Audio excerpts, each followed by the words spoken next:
नमस्कार, बहुत स्वागत है आपका न्यूज 18 में। आपके साथ मैं हूं सोनाली सिंह। इस खास कार्यक्रम में आज बात जेलेंस्की की फौज पर बहुत बड़े इल्जाम की।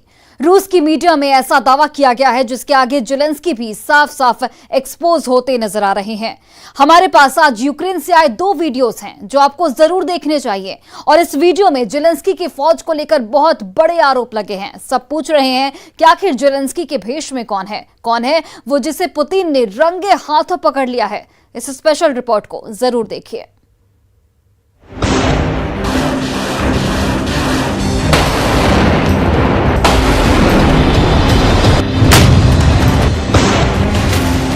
जेलेंस्की के पास बम खत्म हो गए, लेकिन जेलेंस्की को धमाके चाहिए।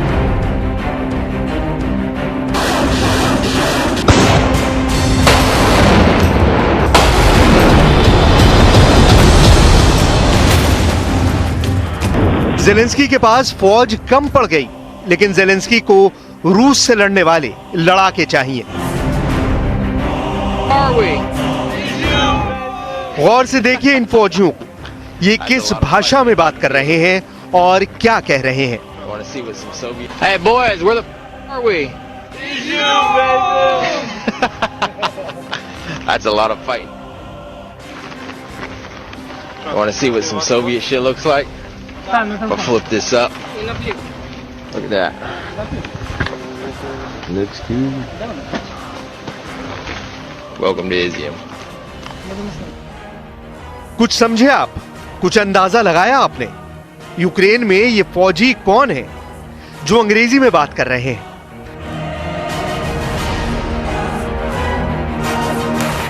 जहां धमाकों से पूरा देश तबाह हो चुका है, जहां अपनी जमीन बचाने के लिए जेलेंस्की को हथियारों की भीख मांगनी पड़ रही है, वहां ये फौजी कहां से आ गए? क्या ये यूक्रेन के फौजी हैं जो अंग्रेजी में बात कर रहे हैं? एक बार फिर गौर से देखिए। Hey boys, where the are we? That's a lot of fighting. Want to see what some Soviet shit looks like? I'll flip this up. Look at that. ये वीडियो इज्यूम का है, जहां रूस की फौज को पीछे हटना पड़ा है। इससे अंदाजा लगाया जा रहा है कि इज्यूम में यूक्रेन के साथ नेटो की फौज लड़ी है, जिसमें अमेरिका से आए लड़ाके या स्पेशल फोर्स भी है।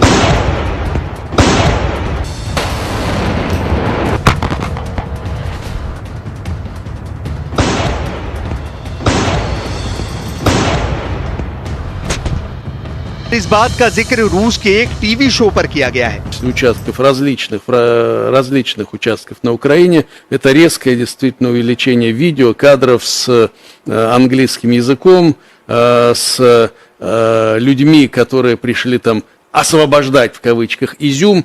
При этом видно, что там цвет кожи, ну, не बहुत साफ सी बात है, जिसकी पुष्टि ना जेलेंस्की खुद करेंगे, बल्कि वो तो इसे छुपाएंगे। यानी यूक्रेन में इस वक्त नेटो और अमेरिका की फौज रूस की फौज के खिलाफ लड़ने उतर चुकी है। ये बड़ा सवाल बन गया है। Можливо, зараз комусь із вас здається, що після ряду перемог ми маємо певне затища, але це не затища. Це підготовка до наступного ряду. До наступного ряду дуже важливих для нас усіх слів, які обов'язково мають звучати. Бо Україна має бути вільною. уся. खार्किव के आसपास कई मोर्चे हारने के बाद रूस का मीडिया ये इल्जाम लगा रहा है और रूस की फौज को पीछे धकेलने में लगी। यूक्रेन की फौज इस बुरी तरह एक्सपोज होती नजर आ रही है, क्योंकि इससे एक बात साफ है कि यूक्रेन की फौज खुद रूस से नहीं लड़ पा रही और इसके लिए अब उसे यूरोप या फिर अमेरिका से लड़ाके किराए पर बुलाने पड़ रहे हैं। कुल मिलाकर जेलेंस्की की स्ट्रैटेजी का पर्दाफाश हो गया है। जेलेंस्की हथियारों की भीख मांग रहे हैं तो उन्हें नेटो से हथियार मिल रहे हैं। जेलेंस्की के पास लड़ने वाले नहीं बचे तो वो नेटो और अमेरिका से फौजी इंपोर्ट कर रहे हैं। रिपोर्ट है कि किराए पर लड़ने के लिए जिन फौजियों को लाया गया है उन्हें हर महीना 13 लाख रुपए तक नेटो की तरफ से दिए जा रहे हैं। इसकी पुष्टि नहीं की जा सकती क्योंकि ऐसे तरीके दुश्मन देश अपनाते हैं। ऐसी कई खबरें यूक्रेन के सोशल मीडिया पर तैर रही हैं। रूस के धमाकों के बीच इन खबरों ने अपना रास्ता बना लिया है और वो चारों तरफ फैल चुकी है। यूक्रेन इस वक्त युद्ध का मैदान बन गया है, जहां धमाकों से ज्यादा तो अफवाहों से हमला हो रहा है। और कोई शक नहीं है कि पश्चिमी देशों की मदद से प्रोपेगेंडे वाला युद्ध ज़ेलेंस्की लगातार जीत रहे हैं, लेकिन बार बार एक्सपोज भी हो रहे हैं। अब इस फौजी को देखिए जो यूक्रेन की तरफ से लड़ रहा है। यह अफ्रीकी मूल का श्वेत व्यक्ति साफ साफ नजर आ रहा है। अमेरिका में श्वेत फौजियों की बड़ी तादाद है। नेटो की कई फौज में भी इनकी तादाद अच्छी खासी है, लेकिन यूक्रेन में अश्वेत नागरिक नहीं है और ये फौजी तो अच्छी खासी अंग्रेजी भी बोल रहा है। यही वजह है कि रूस की मीडिया के इल्जाम को ताकत मिलती है। देखिए एक बार फिर कि नेटो की फौज को लेकर रूस के टीवी शो में क्या कहा गया।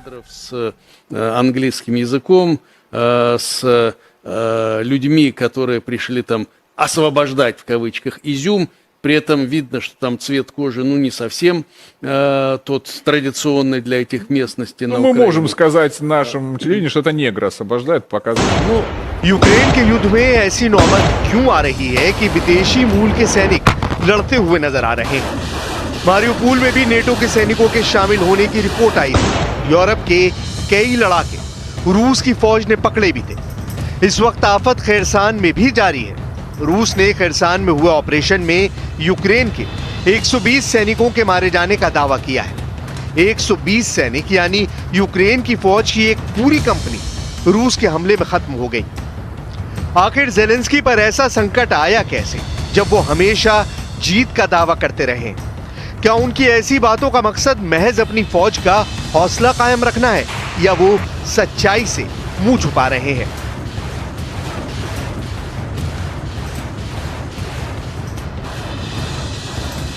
Можливо, зараз комусь із вас здається, що після ряду перемог ми маємо певне затища, але це не затища. Це підготовка до наступного ряду. До наступного ряду дуже важливих для нас усіх слів, які обов'язково мають звучати. Бо Україна має бути вільною. Уся. इससे पहले पुतिन को भी अपने चेचेनिया इलाके से कादिरव को बुलाना पड़ा है और सब जानते हैं। और खुद पुतिन सीना ठोक कर कहते हैं कि चेचन मलेशिया इस वक्त यूक्रेन की फौज में शामिल है। यूक्रेन में कीव के ऑपरेशन के दौरान मिले शुरुआती झटके और अब खार्किव में कई मोर्चे हारने के बाद पुतिन ने यह बात मानी है कि उनकी फौज में बाहर के लोग लड़ रहे हैं। Воюем же не полной армией, воюем только частью российской армии, только контрактной частью. Ну, естественно, это связано с определенными параметрами личного состава и так далее. Поэтому мы и не спешим в этой части. Но रूस के स्पेशल ऑपरेशन में 24 घंटे के दौरान हुए बड़े हमलों की रिपोर्ट क्या है, उसे अब गौर से समझिएगा। खैरसान में यूक्रेन के 120 सैनिक मारे गए हैं। ये रूस के काउंटर अटैक के दौरान मारे गए। रूस की फौज का दावा है कि उसने खैरसान में ही हाइमार्स के 24 रॉकेट्स को एयर डिफेंस सिस्टम से रोक दिया। पुतिन की फौज ने खार्किव में नाजी संगठनों से जुड़े 50 लड़ाकों को खत्म करने का दावा किया है। खार्कोव इलाके में ही यूक्रेन के हथियारों के 4 गोदाम पूरी तरह तबाह कर दिए गए। डोनेट्स्क के इलाके में हुए कई ऑपरेशंस में यूक्रेन के 230 सैनिक मारे गए। ये ज़ेलेंस्की को बड़ा झटका कहा जाएगा। इन मोर्चों पर यूक्रेन के 10 टैंक और 23 बख्तरबंद गाड़ियों को तबाह कर दिया गया। यानी युद्ध में हो रही लगातार तबाही के बीच पुतिन के पास भी कामयाब हमलों की लिस्ट भेजी जा रही है। ऐसा इसलिए भी है क्योंकि पुतिन को खार्किव इलाके से पीछे हटने का जो सदमा लगा है, उसकी भरपाई की जरूरत है। और रूस की फौज ने अब दूसरे मोर्चे से उन्हें खुशखबरी भेजना शुरू कर दिया है। वैसे ज़ेलेंस्की के लिए बड़ा शौक ये है कि उनका सबसे बड़ा हथियार सप्लायर बन चुका अमेरिका उसे अच्छी खबर नहीं दे रहा। ये खबर तोप के गोलों को लेकर है, जिसकी मदद से ज़ेलेंस्की की फौज ने पुतिन को कई इलाकों में पीछे हटने पर मजबूर कर दिया है। सितंबर तक यूक्रेन को M777 के 80,000 गोले सप्लाई कर दिए गए थे, लेकिन अमेरिका ने वादा तो 3 लाख गोलों का किया है। लेकिन अब खबर यह है कि अमेरिका के लिए गोले जल्दी सप्लाई करना आसान नहीं होगा, क्योंकि अमेरिका एक महीने में अभी 155 मिलीमीटर के सिर्फ 12,000 गोले ही बना पा रहा है। इसलिए अगर आप सितंबर में ज़ेलेंस्की के काउंटर अटैक को देखकर हैरान हैं, तो उसके पीछे का असली सच अमेरिका के गोले ही हैं। जिससे यूक्रेन की फौज ने अगस्त और सितंबर में भारी बमबारी की है। यूक्रेन की मिलिट्री इंटेलिजेंस के डिप्टी चीफ ने ब्रिटेन की मीडिया को बताया था कि यूक्रेन अभी रोजाना 5000 गोले दाग रहा है, जबकि अमेरिका रोज सिर्फ 500 गोले ही तैयार करना चाहता है, जबकि रूस की गोला उत्पादन वाली क्षमता रोजाना 2000 गोलों की है। ऐसे में यूक्रेन के पास गोले जल्दी खत्म हो जाएंगे और रूस उस पर भारी पड़ेगा, इसमें कोई शक नहीं है। यूक्रेन को मिले हाइमार्स के रॉकेट भी लगातार दागे जा रहे हैं, लेकिन अब ज़ेलेंस्की का वो गोदाम जो भीख में मांगे गए हथियारों से भरा हुआ था, वो खाली हो रहा है। और सच यही है कि पुतिन इस वक्त इसी मौके के इंतजार में बैठे हुए हैं कि कब ज़ेलेंस्की का गोदाम खाली होगा और कब रूस फिर पूरी ताकत से दोबारा उन इलाकों पर हमला करेगा जिस पर उसका कब्जा हो चुका था। अब देखिए मिकोलाइव से आया एक वीडियो जिसमें परमाणु प्लांट के पास एक मिसाइल हमले का दावा किया गया है। यूक्रेन ने कहा है कि रूस ने न्यूक्लियर प्लांट को खतरे में डाल दिया है। ये मिसाइल रिएक्टर से 300 मीटर दूर गिरी है और फिर ऐसा धमाका हुआ कि आसपास के कॉम्प्लेक्स की खिड़कियों के शीशे टूट गए। इसकी वजह से पास के ही एक और हाइड्रो पावर प्लांट को बंद करना पड़ा। मायने साफ है कि यूक्रेन का युद्ध किसी भी वक्त एक ऐसी तबाही की वजह बन सकता है जिसकी चपेट में पूरा यूरोप आ जाएगा। पुतिन के साथ साथ ड्रैगन भी अमेरिका के निशाने पर है। ये बात किसी और ने नहीं बल्कि खुद अमेरिका के राष्ट्रपति जो बाइडेन ने साफ कर दी है। बाइडेन ने चीन को सीधी वार्निंग देते हुए कहा है कि अगर वो ताइवान पर हमला करता है तो अमेरिका की फौज ताइवान की रक्षा करेगी। चीन को अमेरिका से सीधी जंग बहुत महंगी पड़ सकती है। इस रिपोर्ट को देखिए।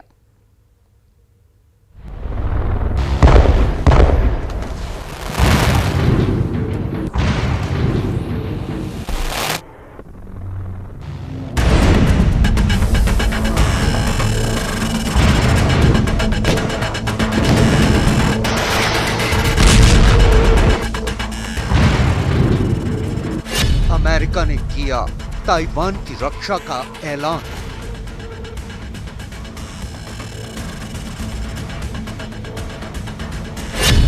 चीन के हमले के खिलाफ जंग में उतरेगी अमेरिकी सेना।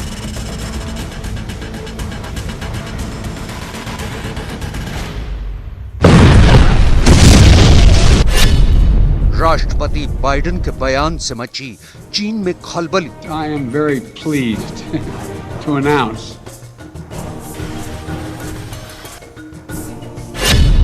अंकल सैम की वार्निंग ने बढ़ाई ड्रैगन की टेंशन।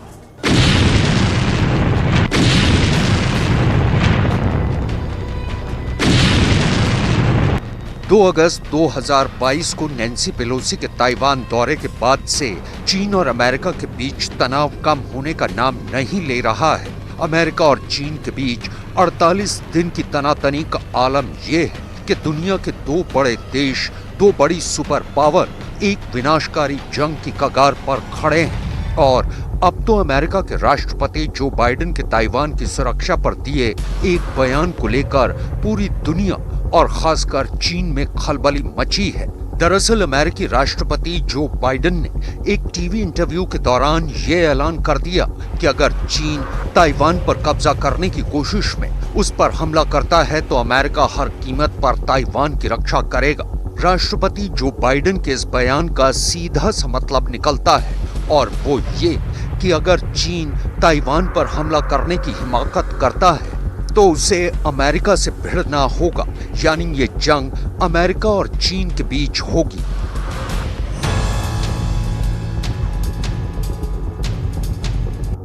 राष्ट्रपति जो बाइडेन का ये बयान ऐसे वक्त पर आया है जब चीन की सेना ताइवान के चारों तरफ लगातार लाइव फायर ड्रिल कर रही है। इसके अलावा चीन समंदर में मिसाइलें दागकर और ताइवान के आसपास के इलाकों में अपने लड़ाकू विमान उड़ाकर उसे धमकाने की कोशिश कर रहा है।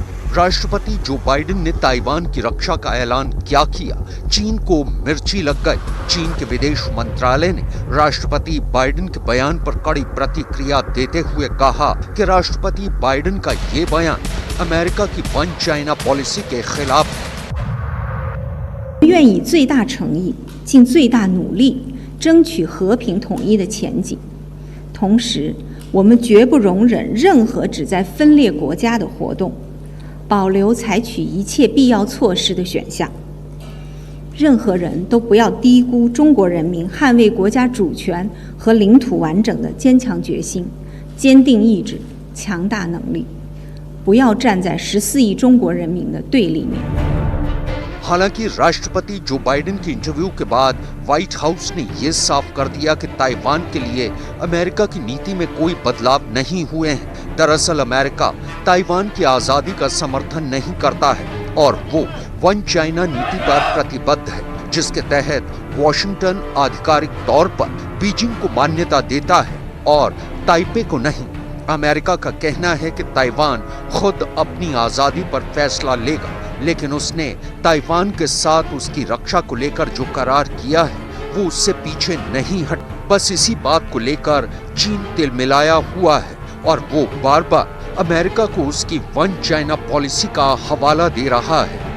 我们敦促美方充分认识台湾问题的极端重要性和高度敏感性，恪守一个中国原则和中美3个联合公报规定，切实将美国领导人做出的不支持台独的承诺落到实处，慎重妥善处理涉台问题，不向台独分裂势力发出任何错误信号，以免进一步严重损害中美关系和台海和平稳定。 पूरी दुनिया अब इस हकीकत से वाकिफ हो चुकी है कि ड्रैगन कहता कुछ और है और करता कुछ और है। एक तरफ चीन अमेरिका से ताइवान के मसले पर संयम बरतने के लिए कह रहा है और दूसरी तरफ नैन्सी पेलोसी के ताइवान दौरे के बाद से उसने ताइवान को लेकर जो आक्रामक रुख अख्तियार किया हुआ है वो आज तक उस पर कायम है। यानी वो अमेरिका से ताइवान मुद्दे को शांति से सुलझाने की अपील कर रहा है, लेकिन खुद लगातार ताइवान पर दबाव बनाने के लिए उसकी सीमा में घुसपैठ कर रहा है। ताइवान के रक्षा मंत्रालय का आरोप है कि चीन की वायुसेना के लड़ाकू विमान बार बार ताइवान के एयर डिफेंस आइडेंटिफिकेशन जोन में घुसपैठ कर रहे हैं। ताइवान के रक्षा मंत्रालय के मुताबिक सितंबर 2022 में चीन के 368 मिलिट्री एयरक्राफ्ट उसकी सीमा में घुसपैठ कर चुके हैं। इतना ही नहीं, चीन की नौसेना के 92 जंगी जहाज ताइवान स्ट्रेट में मीडियन लाइन के पास नजर आ चुके हैं। 18 सितंबर को ताइवान के एयर डिफेंस आइडेंटिफिकेशन जोन में चीन के 8 लड़ाकू विमान नजर आए। इनमें एक Shaanxi Y-8 anti submarine warfare plane भी शामिल था। इसके अलावा चीन ने ताइवान के आसपास अपनी नौसेना के 5 जंगी युद्धपोत भी भेजे। अपनी सीमा से चीन के लड़ाकू विमानों को खदेड़ने के लिए ताइवान को उन्हें रेडियो वार्निंग देनी पड़ी और चीन के जंगी जहाजों को रोकने के लिए ताइवान को अपने छोटे जंगी जहाज भेजने पड़े।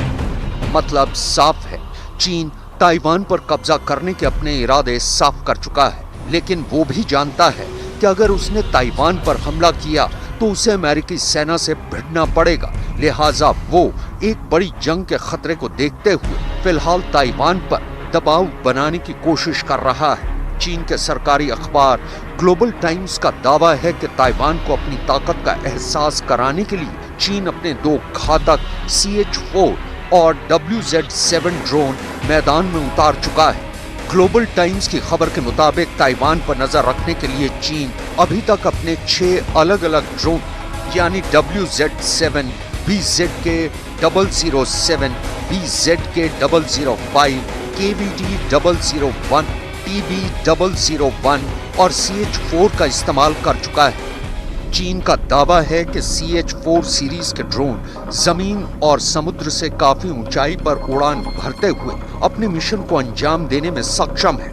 इसका अधिकतम टेक ऑफ वजन 1260 किलोग्राम तक है। CH-4 115 किलोग्राम का पेलोड उठा सकता है। CH-4 30 घंटे तक उड़ान भर सकता है। CH-4 laser guided air to surface मिसाइलों से लैस है। CH-4 ड्रोन पर मिशन के मुताबिक TG-100 laser, INS GPS guided bomb और AR-1 या HJ-10 anti tank missile fit की जा सकती हैं। चीन का दावा है कि CH-4 ड्रोन 5000 मीटर की ऊंचाई से मिसाइलों को दागने में सक्षम है। CH-4 ड्रोन का पूरा नाम चांग होंग 4 है। CH-4 को चीन के सरकारी विमान निर्माता China aerospace science and technology corporation ने बनाया है।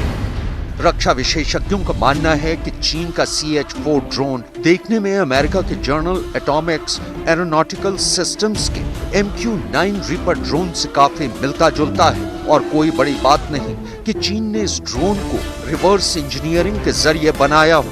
चीन चाहे जो भी दावा करे, लेकिन अपनी ताकत के गुरूर में चीन एक बात भूल रहा है कि अगर उसने ताइवान पर हमला किया तो उसे अमेरिका से ही भिड़ना होगा। चीन ये भी भूल रहा है कि वो जिस सैन्य ताकत के दम पर अमेरिका को आंख दिखा रहा है, अमेरिका उस ताकत को उससे सालों पहले ही हासिल कर चुका है। चीन ये हकीकत भी भूल रहा है कि अमेरिका दुनिया की वो अकेली सुपर पावर है जिसके पूरी दुनिया में सैकड़ों सैन्य ठिकाने हैं और उसी की सरहद के आसपास भी अमेरिकी सेना की मौजूदगी है। चीन के आसपास अमेरिका के इतने बेस मौजूद हैं जो ड्रैगन को आसानी से घुटने टेकने पर मजबूर कर सकते हैं।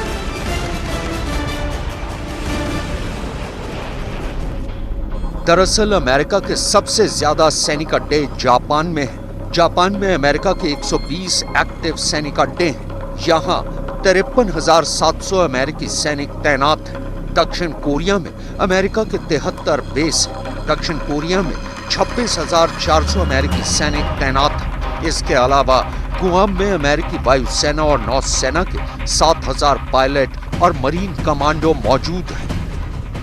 दरअसल चीन ने अपनी ताकत के गुरूर साउथ चाइना सी के कई देशों के साथ झगड़ा मोल ले रखा है। इंडोनेशिया, मलेशिया, फिलीपींस और सिंगापुर वो देश हैं जिनका चीन के साथ सीमा विवाद है और इन तमाम देशों के साथ अमेरिका ने रक्षा करार कर रखे हैं। फिलीपींस और सिंगापुर में तो अमेरिकी सेना की मौजूदगी है। इसके अलावा हिंद महासागर में मालदीव के पास डिएगो गार्सिया में अमेरिकी नेवी के साथ साथ ब्रिटिश नेवी भी मौजूद है। ये द्वीप उपनिवेश काल से ही ब्रिटेन के कब्जे में है और हिंद महासागर में रणनीतिक रूप से महत्वपूर्ण इस लोकेशन से अमेरिका चीन की नौसेना की हर एक मूवमेंट पर नजर रखता है और जंग की सूरत में अमेरिका अपने इस बेस से चीन को आसानी से निशाना बना सकता है। मतलब साफ है कि अमेरिका ताइवान पर चीन के हमले की सूरत में अपना स्टैंड साफ कर चुका है और यही वजह है कि अमेरिका के ऐलान से ड्रैगन की नींद उड़ गई है। और फिलहाल इस बुलेटिन में बस इतना ही। आप देखते रहिए न्यूज़ 18 बिहार झारखंड।